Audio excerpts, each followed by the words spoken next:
So you should be fairly familiar with linear moves by now, but I want to talk about some details we haven't discussed yet.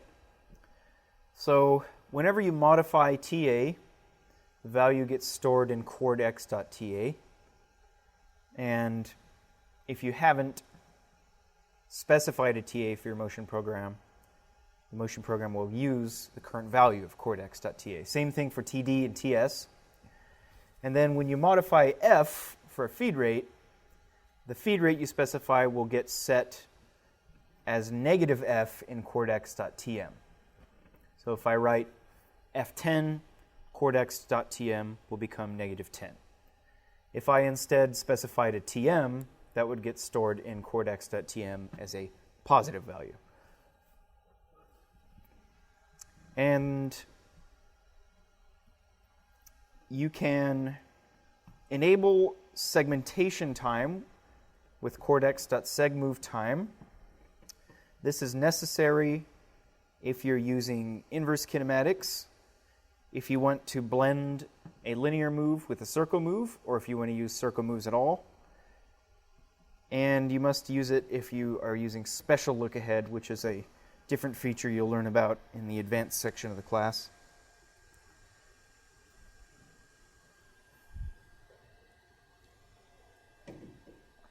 So you've seen this diagram before. It just says that the total move time is Tm plus Ta, and the total acceleration time is Ta plus Ts.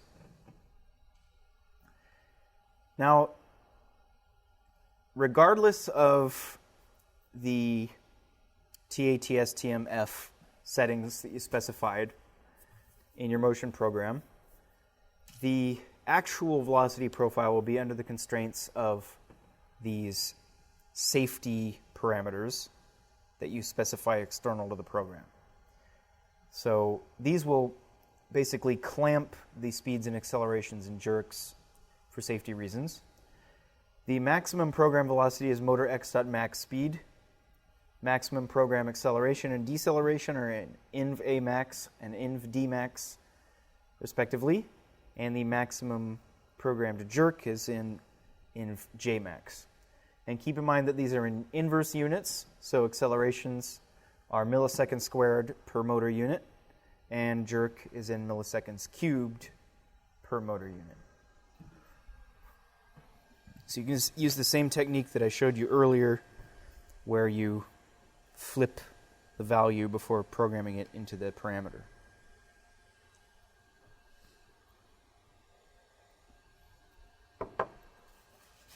Okay, so here's some important move rules to understand. In the top, we are programming with just TA and TM with no TS.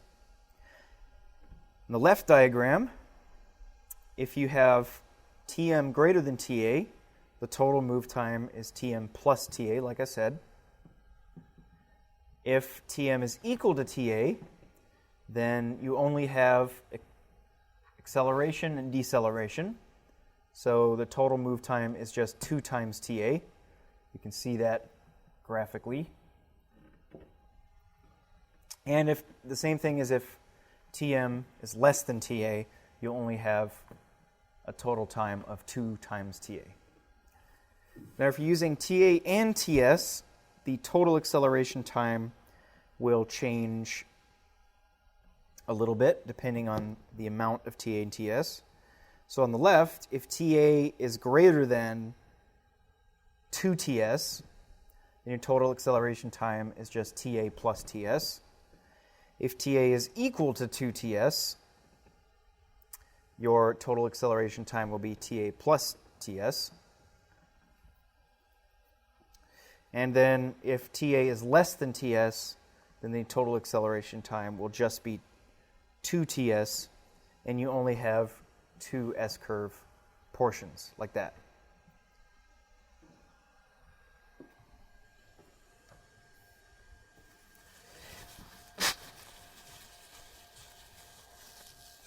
Sorry, this is a typo. This should be Ta equals Ts, right there.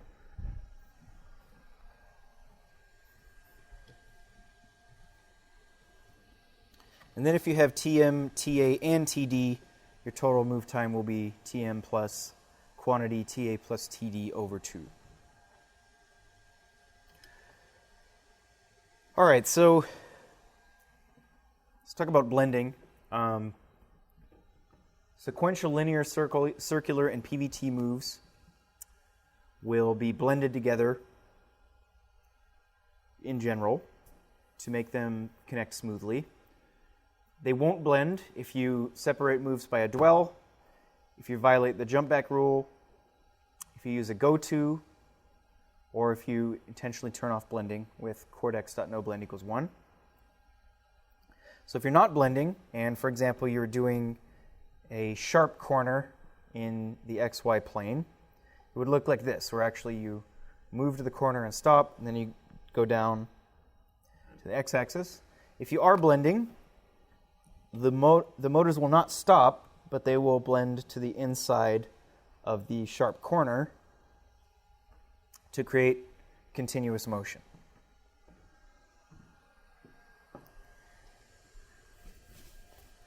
So if you're not blending and you had 2 subsequent moves, each move would accelerate up to its desired speed and then accelerate down to 0.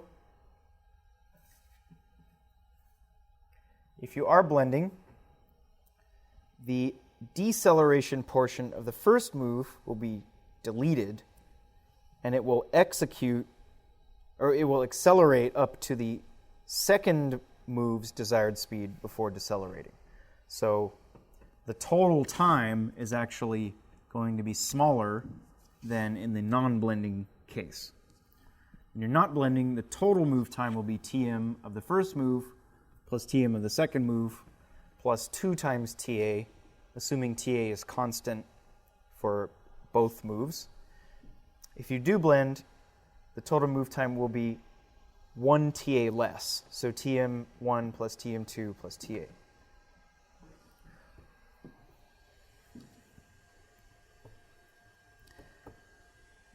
This slide states that if you have specified a 0 acceleration time, like TA0, TS0, then PMAC will use the acceleration constraints that you've specified in inv Amax, inv Jmax, inv Dmax. And if you specify a move time less than your servo period or your segmentation time, if you're using segmentation time, then PMAC will actually skip over the move because you're programming a move that's faster than PMAC's sequencing clock.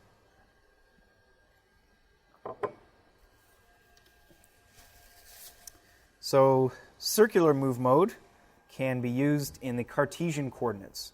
So x, y, and z, double x, double y, double z. And you specify the vector to the center of your arc or circle using ij and k, or ii, jj, kk for x, y, and z, and the double x, double y, double z coordinate sets, respectively. You specify the vector to the center of your circle, always from the start point of your move. And you can specify a radius instead if you want, but this is only for the xyz set, not for the double x, double y, double z. To use circle moves, you need to set cordex.segMove time greater than 0 to enable segmentation time. And then you can specify certain constraints on the circle, minimum arc length and cordex.minArcLen, circle acceleration with max sur accel, and you can limit spiraling with radius error limit.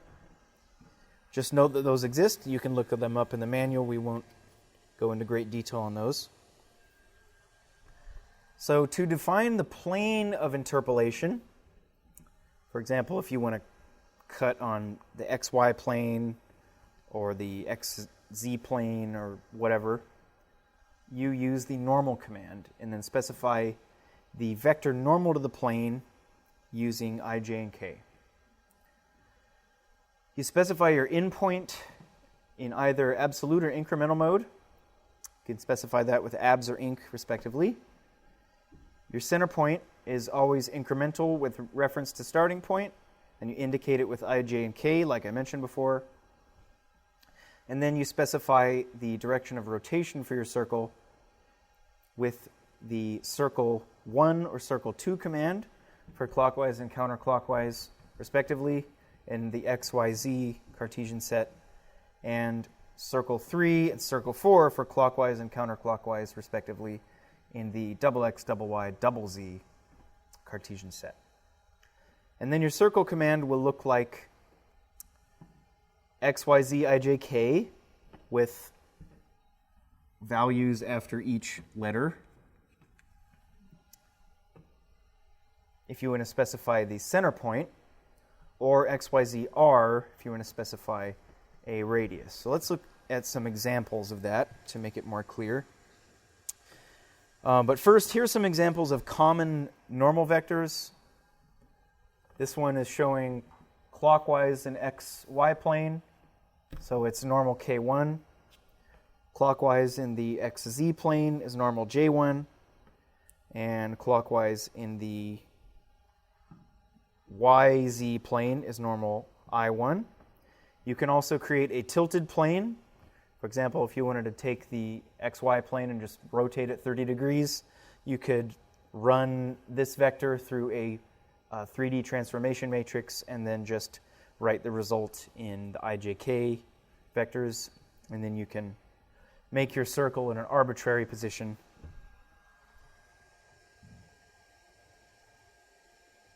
You can also go in counterclockwise direction, or you can have your vector pointing down. It's very flexible. So here are some examples of circle moves. Here we want to move clockwise in the XY plane. So we define our normal vector as k minus 1. We want to specify our endpoint in absolute coordinates, so we write abs here. Circle 2, select circle mode, select a move time, and then we're starting our move at 25 in x and 20 in y. We want to end up at 15 in x and 10 in y. So we write x15, y10. So the x and y commands indicate the end point, 15 and 10. And then we specify the center point, which is here at 15, 20, with just an I vector command. So we say the center point is 10 units to the left of the start point, so we write I negative 10. So we'll start here, rotate about the center in a clockwise manner, and end up here. This one's very similar. Here we want to start at 10 in x, 5 in y. We want to move clockwise again and end up at 25 and 30. Sorry, is this, yeah, this was counterclockwise, right? Yeah, counterclockwise, sorry. This is clockwise. So we're going to end up at 25 and 30. So you write x25, y30. And we want the center point to be 30 and 10. So we say the center point is 20 units over in x, so I20, and 5 units up in y, so J5, and you end up at 30, 10 from where you started. In this example, we're making a full circle. So to make a full circle, you simply command the end point to be the same thing as the starting point. So if we're starting at 30 and 10, you command 30 and 10, and it will do a full circle. And then you specify the center point with I and j as normal. Optionally, you can omit the end point, just specify the center point, and PMAC will know that you intend to make a full circle. And this is an example of using the radius command. So here we want to start at 10 and 0 and end at 0 and 10. And we want a radius of 10 units. So if we write a positive radius, PMAC will take the short path to the endpoint. If you write a negative radius, PMAC will take the long path to the endpoint. And note that you cannot use R for generating a full circle path because there will actually be an infinite number of paths that would satisfy that radius. So make sure you use the syntax in the bottom left. So if you have a line connecting to an arc, they will blend together like that.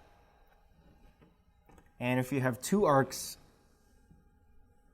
being operated sequentially, then they will blend with another arc right in the middle here. And if you have two arcs that are tangent, you will blend right through as though they've been programmed to do that. And at the bottom here is a couple more parameters you can use to control how the blending actually happens.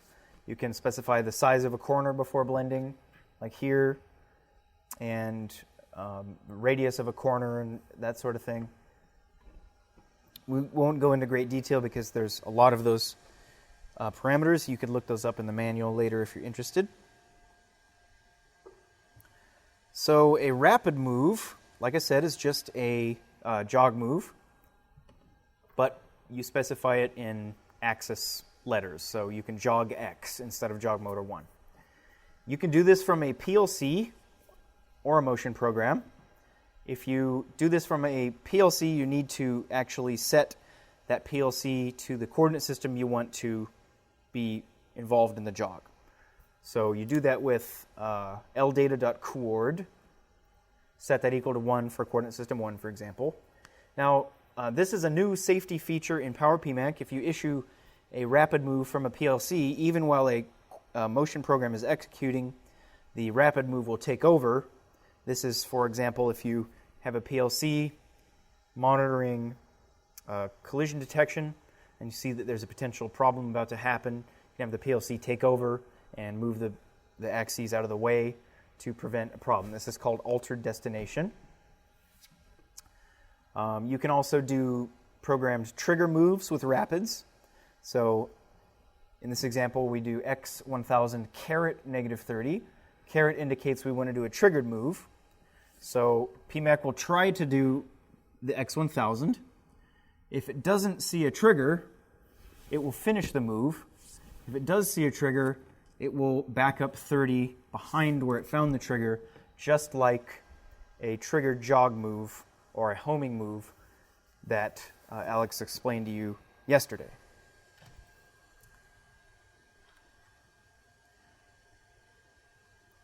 One more thing to note, if you use the alter destination feature and jog a rapid move from the PLC, it will automatically change your coordinate system's move mode to rapid, so you'll want to change it back to linear or something that you were using before. So I explained before that in rapid mode, your speed can be set by max speed or jog speed, depending on the setting of rapid speed cell. We also talked about jog TA and jog TS dictating the accelerations, S-curves, jerks, that sort of thing. And something I want to note is if you choose to specify acceleration rates with jog TA or jog TS less than 0, both jog TA and jog TS have to be less than 0. You can't specify a rate for acceleration and then a time for S-curve. You need to choose either rates or times. So this is a rapid mode profile. It looks just like a jog move where you have an acceleration portion with S-curve, a linear portion, and then S-curve. Reach the desired velocity and then decelerate down. This is what a triggered rapid move would look like. We're issuing inc x200 caret -50. So PMAC will try to move 200 user units. But if it encounters a trigger like it does here, it will back up 50 units behind where the trigger was before stopping. So this is where the trigger will have occurred, and then PMAC decelerates and returns to the indicated location. So depending on the setting of Cordex.Rapidvel Control, motors that are commanded on the same line will move at different rates in a certain way. So if you set cordex.rapidvel control equal to 0, all of your motors will move at the fastest speed that they can go, which is the path A. So in this example, we're doing rapid inc x20 y10. Y is moving a shorter distance, so it will actually just zoom right to its location and wait for x to finish. If you set Rapidvel Control equal to 1, then your accelerations are specified by the slowest axis's specified rate. So in path B, the Y motor has to slow down because it's limited by x. If Rapidvel Control is equal to 1, and you've specified times rather than rates in the jog_ts and jog_ta parameters, then all of your accelerations will be dictated by the slowest axis's time. So in this case, x and y are actually moving the same speed.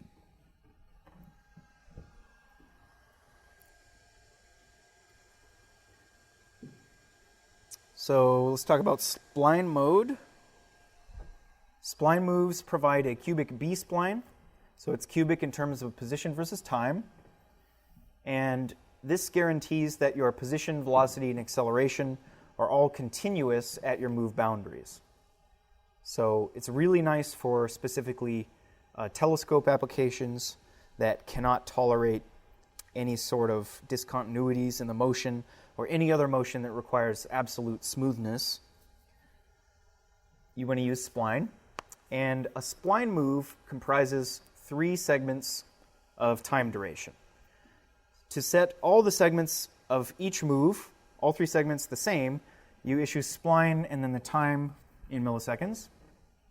If you want to set the first segment to 1 time and then the next 2 segments to 1 time, you can write spline, first segment's time, spline, and then the time in the next 2 segments.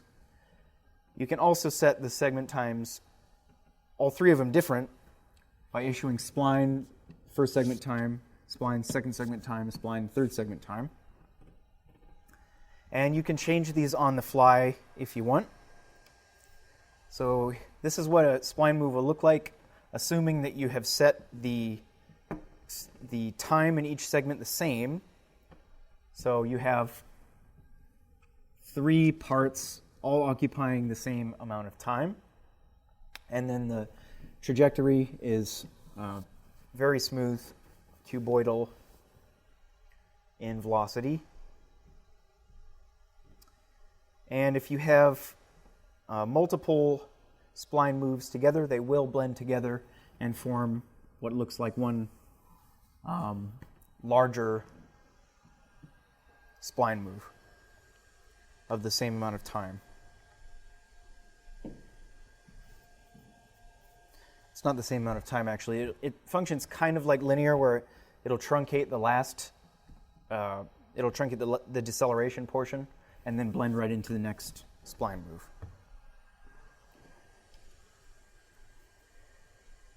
This is an example of blending multiple spline moves together. And again, the main feature to note is there's no discontinuities at the segment boundaries. It's completely differentiable throughout all the subsequent moves. Whoops. And lastly, we'll talk about Pvt mode. So Pvt mode allows you to specify an endpoint position and velocity and amount of time to execute the move. So the syntax is Pvt and then the amount of time in milliseconds. And then you write your axis letter, endpoint position, colon, and the endpoint velocity. In this example, we want to move incrementally. So you write inc. You want the Pvt move to take 1,000 milliseconds. So you write Pvt 1,000. And then you specify the endpoint in x with x20, then colon 1.5 to indicate 1.5 feed rate units at the destination. Pvt mode is very flexible. You can create a number of velocity profiles. Here are some examples. We won't really get into too much detail here, but you can keep this as a reference. If you want to create these shapes, then you basically constrain your change in position to be a certain factor of velocity and time, and you can create some nice custom shapes. Another nice thing about PVT is you're guaranteed to pass directly through the points that you program, which is good for contouring and very precise machining and that sort of thing. And here's an example of multiple PVT moves in a row. As you can see, all the PVT moves blend together. And we have 5 different motion segments. In the first motion segment, we want to, over the course of 200 milliseconds, get up to 1,000 user units per second. So we write PVT 200 for 200 milliseconds, some endpoint position, and the desired velocity of 1,000. So at the end of this segment, you're guaranteed to be at 1,000. Then we want to maintain that speed for some 100 milliseconds in the second segment, and then start to decelerate in a customized manner over the next 3 segments.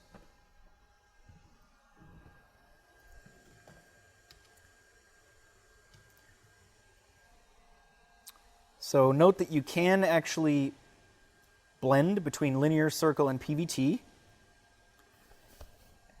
But note that when you're blending from PVT to linear or circle, you have to match your axis velocities exactly. So you have to put the F command for your linear move at the same endpoint velocity of the last PBT move so that there's no jump there. And the same thing in the other direction for PBT.